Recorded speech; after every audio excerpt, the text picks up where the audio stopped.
Welcome to Sri Lanka. Hello everyone, so good day. Welcome to Sri Lanka. So we're going to tackle its law enforcement or the policy system. Sir Garcia, it's your turn. Good afternoon everyone. I'm Rima Garcia. I'm going to report about the introduction of policing model in Sri Lanka. The Sri Lanka police are the civilian national police force of the Democratic Socialist Republic of Sri Lanka. The police force has the manpower of approximately 77,000. So, these are the duties and responsibilities of Sri Lanka's policemen. Responsible for enforcing criminal and the traffic law are, for example, over overspeeding for kanang magkuan mo kanang magpadagan mo na manay sa mga highway na may limited speed para na for example karong series di limitahan ng mga series ron tungod sa mga itabo sa Mandawi kay kuan 30 or 40 bang speed nila. Second is enhancing public safety. So kaduha ng example kay implementing curfew that time through night roving. So mano na karon ka pandemic kanang namaday curfew tagalas Gs mo na sa kuan enhance public safety. Number 3, maintaining order and keeping the peace throughout Sri Lanka. So sample terrorism, the of the Sri Lanka will be the one protective their country. For example kanang kuan ng China niadto Sri Lanka na lugar niya nangilog og mga kuan mga barangay nga ang taga kuan ni sukol ang mga kuan kay nganong kwaon nila nga mo nang kuan maintaining order and keeping the peace throughout Sri Lanka. So Pujit Zahir Sundara, the current Inspector General of Police. Many police officers have been killed in the line of duty mainly due to terrorist attacks. So daghan nga matay nila kay ang taga Sri Lanka ni sukol sa katong taga China kay ilang mga ipagkuan ilang country na. At the same time, the police and military were accused of being corrupt or being too heavy-handed. So bisag nanukol sila ni kuan gyapon sila sa taga Sri Lanka na corrupt kuno sila or nang hambog sa silang kuan mo pangkuan lang may uniform nga na. So specially trained commando counter-terrorist units named Special Task Force are regularly deployed in joint operation with the Armed Force for Counter-Terrorism Operation and VVIP Protection. So ang tawag sa ilaha sa kuan sa lahang sa tuwa mga na SAP na tawag sa tuwa sila kay Special Task Force. So ang ilahang training gitrain ang katong kuan mga murag ipangbala para atong SAP katong sa 44 ng kuan mo na murag ipangdaan nila kanang sa gubat kayo na protection niya. The police command structure in the northern and eastern province is closely integrated with the other security organization under the authority of the Joint Operation Command. And that ends my report. Thank you. Law enforcement in Sri Lanka falls under the jurisdiction of the Sri Lanka Police, the national law enforcement agency. The Sri Lanka Police includes General Specialized Agency, which is Criminal Investigation Department, or CID, is a national unit tasked with investigation of serious crimes, for example, homicide. For investigating the killing of one person, so dapat natay na collect na evidence and dusting for fingerprints and photograph the scene or nasa day witness na mao ato ang ma-interviews. The Special Task Force is reproducible for counter-terrorist and counter-insurgency operation. Counter-terrorist focuses more narrowly on combating the tactics and strategy of terrorism and those who are employed it, while Counterinsurgency, it is a broader category of responses to political violence carried by military groups. And other, it includes the traffic police narcotic bureau and children, and women bureau. So, limited law enforcement authority is also given to other departments of the government for specific reason. The Sri Lanka Customs and Department of Excise have certain police powers with ports, airports, and other customs and excise related matters. So, since and sometimes judicial and law enforcement duties were carried out in local kingdoms in the Sri Lanka by official appointed to administrate province or next, the commission to investigate allegation of bribery or corruption is commonly referred to as the Bribery Commission, has power to arrest persons suspected of bribery or corruption. So, Shabuk was established by number 19 of 1994. So, the commission mandate expand to bribery or corruption and declarations of asset and liabilities law. It is statutory empowered to investigate and prosecute all complaints. The Department of Coast Guard has law enforcement powers in territorial water of Sri Lanka. The military has police powers limited to military personnel, mainly for internal investigation and guarding military facilities.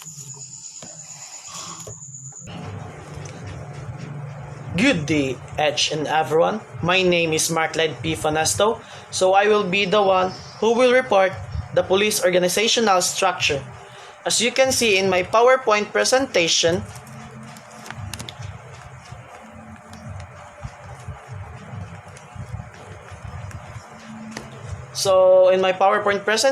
police hierarchy in Sri Lanka, there are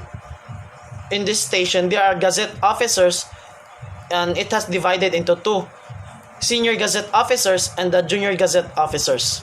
So in the non-Gazette officers, these are the lower ranks of the Senior Gazette officers and the Junior Gazette officers.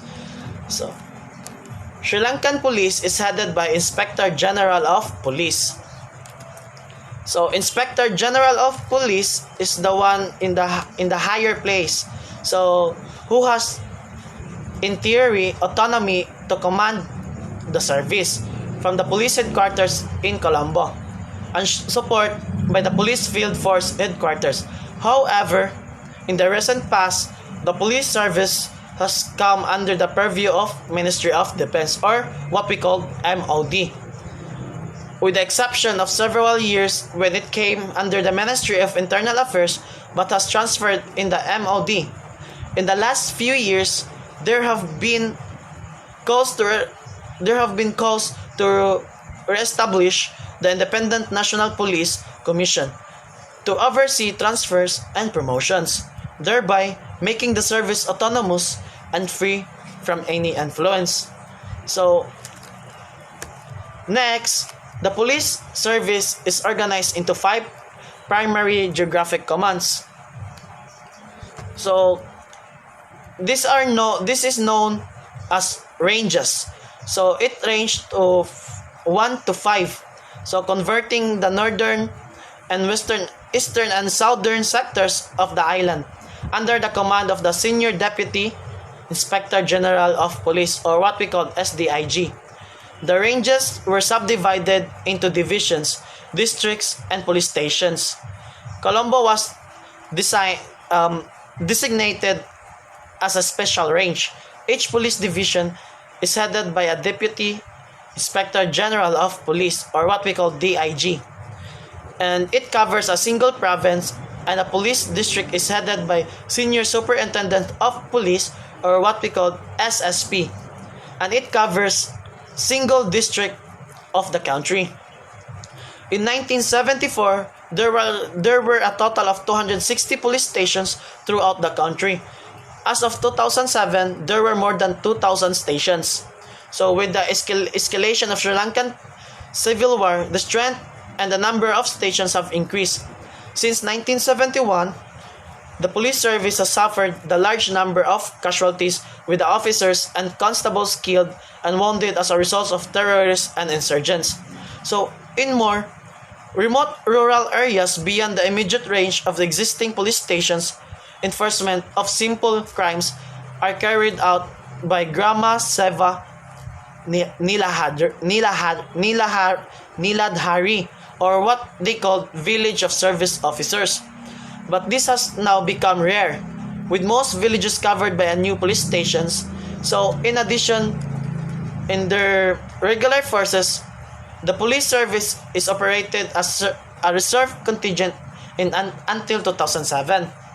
So, when the reserve police force was disbanded and its personnel transfer to the regular police force, so the police service has a number of specialized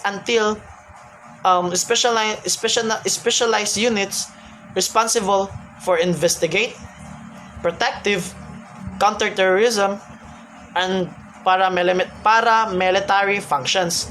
So in my next PowerPoint, investigation of organized criminal activity and detective work as handled by the Criminal Investigations Department, or CID.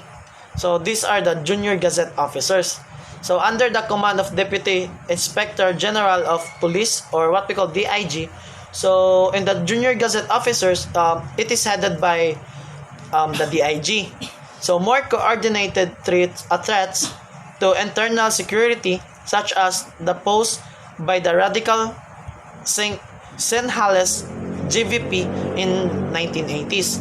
So there were the responsibility of the counter subverse division, which has primarily an investigate division, and which has since been replaced by the Terrorist Investigation Department, or the TID. The TID carries out counterterrorism investigation and threats to internal security from the LTTE.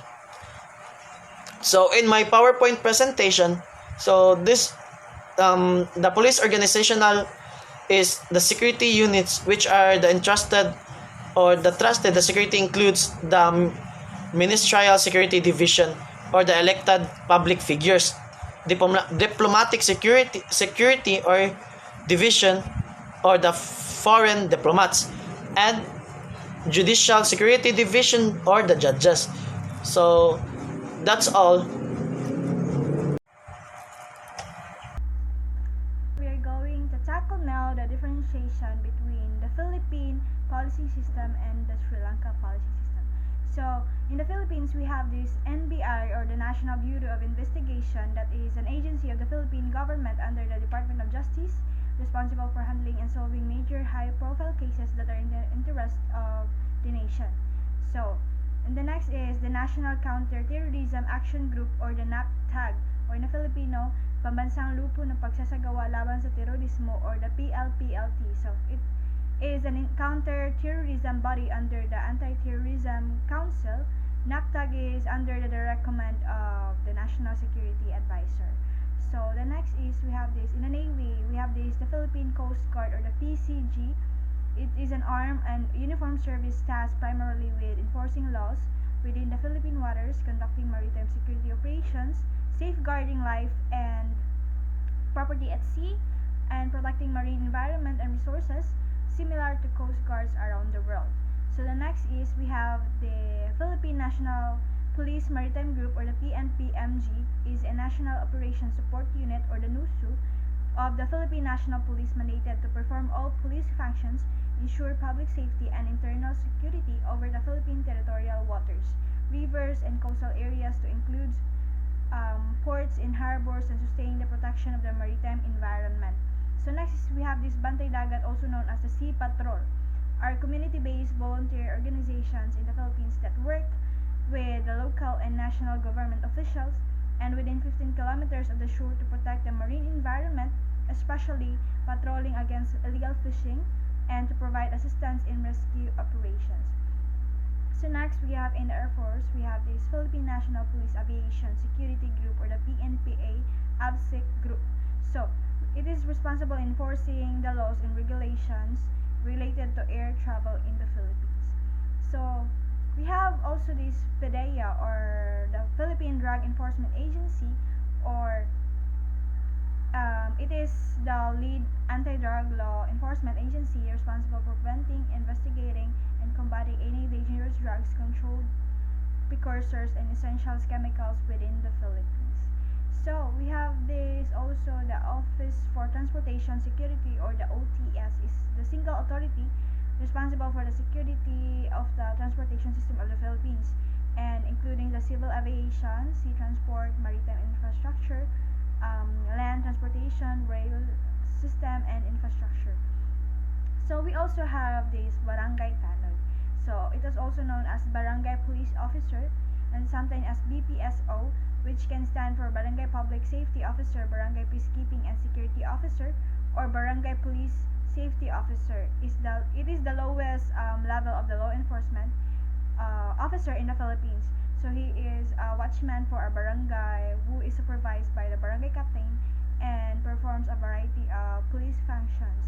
So next is the constabulary. In contrast to the Bureau of the Philippines, constabulary is a semi-military organization which functions as a national police force.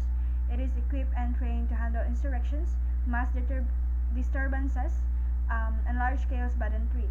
It is not trained for crime detention, traffic control, and other everyday aspects of regular police work. Constabulary units are stationed throughout the islands and are charged with the responsibility of maintaining peace and order.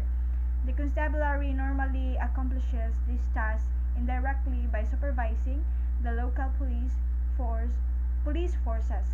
So let's go to the Sri Lanka.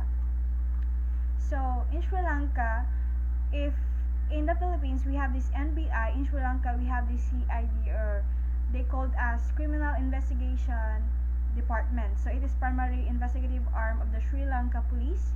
It handles cases of a very serious natures that require specialist skills and complex detections. At times, the CID carries out investigation pertaining to the national security. So in the Philippines, we have this NAPTAG. In the Sri Lanka, we have this STF, or the Special Task Force. So it is an elite paramilitary forces unit of the Sri Lanka Police, specializing in counterterrorism and counterinsurgency operations. So in Navy, they have this Special Boat Squadron. So it is the Sri Lanka Navy's elite Special Forces unit. It forms part of the Sri Lanka Special Forces alongside the Commando Regiment, Army Special Forces Regiment, and the Air Force Special Forces. So the next they have a Sri Lanka Marine Corps, in which it was formed in 2016 under the assistance of the 11th Marine Expeditionary Unit of the United States Marine Corps in November 2016, and received further training from the Commando Regiment of the Sri Lanka Army. So the next is they have a Sri Lanka Coast Guard, so or the CLCG. So is a Sri Lanka non-ministerial government department tasked with Coast Guard duties within the territorial waters of the Sri Lanka. So it comes under the purview of the Ministry of Defense and is staffed by a civilian personnel. So in Air Force, they have this Regiment Special Forces, or the RSF, is the Sri Lanka Air Force's elite Special Forces unit, which is part of the SLAF regiment. So the next is they have the Special Airborne Force, or the SAB-F. So also known as Special Airborne Wing, is an elite airborne force unit of the Sri Lanka Air Force and forms part of the SLAF regiment. So it provides air assaults capabilities and VVIP protection. So they have this Financial Crimes Investigation Division.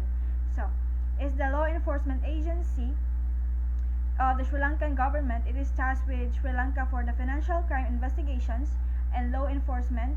It is subsidiary agency of the Sri Lanka Police Service. So the next is they have the Sri Lanka Customs. So it's a non-ministerial government department which performs the duties of the collecting customs duties, and other taxes and levies in Sri Lanka under the oversight of the Ministry of Finance. So next, they have this Sri Lanka Corps of Military Police, or the SLCMP, is the branch of the Sri Lanka Army responsible for policing of service personnel and providing a military police presence on the service property and operation and exercises. So they have the Sri Lanka Civil Security Force, or is a paramilitary militia tasked to serve as an auxiliary to the Sri Lanka Police. So next, they have this Directorate of the Military Intelligence. It is the intelligence arm of the Sri Lanka Armed Forces. So elite special forces, long-range reconnaissance, patrol units operates under the Directorate of Military Intelligence of the Army.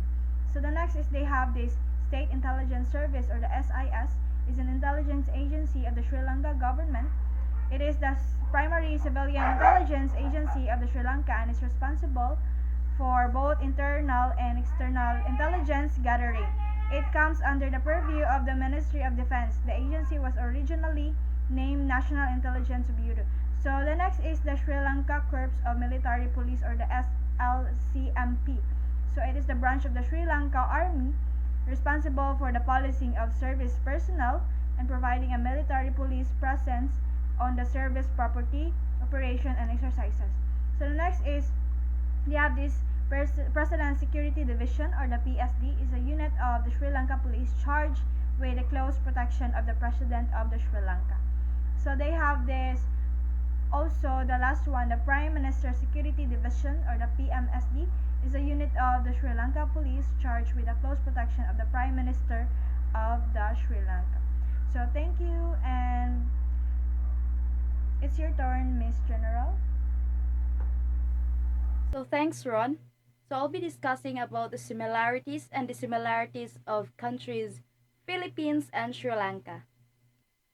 So I'll start with the similarities of both countries, the Philippines and Sri Lanka. So first is overpopulated. So overpopulated ang both countries because of kanang total of person nga naa dito. So sa Philippines is naatay 106 million Filipinos, while sa Sri Lanka is naa sila'y 21 million katao. So by that, it's very kuanogid kayo because ang ilha man gud dito is ang ato both kay nagproblema sad sa poor country, or like for example poverty, mga street childrens because sa kadaghan na sa ato ang population. So we have this so-called congested because nana sa tay ginatawag og kanang parehag problema nga sa traffic, kanang crowded na places, mga like beggars or mga street child or street people. So both countries is nagproblema ana, and for both countries mangod kay naa sila'y ginatawag og family planning, pero dili gid tanan ang nakabuhat ana because some of the poor kay wala gid sila kaybaw unsa nang family planning. So ang ending daghan gid kayo og kanang mga kaliwat nga ilang nabuo. So kumbaga nanaghan ang mga kalahi nato. So second similarities, both countries are tiny country because ang ilang land areas is limited ra. So kung moingon ka og Philippines, if we talk about the Philippines, ang land area sa Philippines is we have 300,000 kilometers squared. So kung sa Sri Lanka sad, na sila 65,610 kilometers squared. So by that, bisan gapog ingan nakadak-a, na puno ra gyapon siya because lagi sa first na ko nga similarities, both countries are overpopulated. So the third similarities of both countries are that they are developing country. So gikan sila from lower middle income hantod nga ni rise up ang ilahang per capita, and then both country rise up or develops into the upper middle income. So gikan sila sa lower middle hantod ni upper middle income na sila. So it rises according sa ilang GDP or ang ilang per capita. The fourth similarities of both countries is that they are both colonized by the other country. So Philippines was colonized by the Spaniards for over 333 years. And sa Sri Lanka is they were colonized under the British rule, and it lasted for 150 years. So the fifth similarities I gain is that both countries are considered as independent countries. So natay ginatawag og Independence Day, which is celebrate every year. So ato ang Philippines is every June 12, and sa Sri Lanka is every 4th of February. So it is where nga na free nata sa colonizers nga maoy ni sakop nato during that time. So the Sri Lanka was free February 4th, 1948, while sa kita is June 12, 1565. So I'll go with the differences. First is Philippines is way bigger than Sri Lanka. So ako na mention a while ago na ang similarities nila is overpopulated, kaso ang sa Philippines is mas dako siya og population because mas dako-dako man siya land area. So ganiha ako na mention ang population o ang land area sa both country.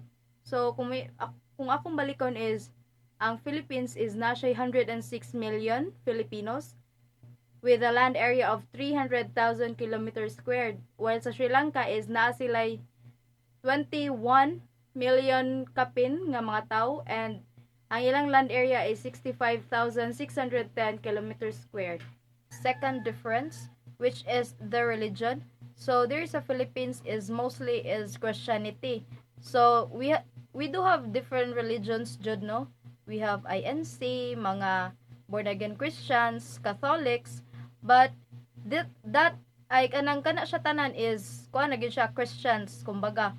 So we do have kanang nitota og God alone, though ang Catholic is na ay mga rebulto, mga unsa ni mga kanang images, pero ang ato ang ginatuohan gyud is one God alone. So lahi sad siya sa Sri Lanka because ang ila dito is Theravada Buddhism, which is gadagan sa ila dito is mga Buddhist. 70.2% sa ila is Buddhist, and nagatuo sila sa tilakhana nga ginatawag nila, which nagdescribe sa three existence, which is the impermanence, the second is suffering, and the third is uncertainty. So namta ginatawag og kanang eternal life kita mga Christians. So kanang eternal life is the life after death na nato, and ang ilaha dito is ang more on sa ilaha is mga negative, which is uncertainty, sufferings, and katong impermanence. So the third difference is colonization lasted. So akong na-mention a while ago sa similarities nga na-colonized stuff by other countries, and Filipinos were colonized for over 333 years under the Spanish rule, and ang Sri Lanka is na-colonize sila 150 years under the British rule. So the last difference is the police officers. So we have 205 police officers here in the Philippines, and sa Sri Lanka is 77,000 police officers. So nanadira tanan nakakuan ang mga like for example katong mga supporting nga mga units. For example sa ato is mga maritime group, CIDG, PNP-AKJ or the anti-kidnapping, and sa ilasad is mausad same sad sa ato pero ang nakalahi lang is the number of police officers because lagi mas populated ta diri and mas daghan ta. So ang ilaha ditong kasagaran jud crime is kanang mga robbery, mga kanang naglakaw sila daylight and night day ingana. Sa ato dira is ang crimes gyud nagikan gyud is sa mga overpopulated na places diri sa Philippines. And that ends my similarities and dissimilarities of both countries. Pass to you, Ron. Thank you, Ma'am Jan. So, thank you for listening and goodbye.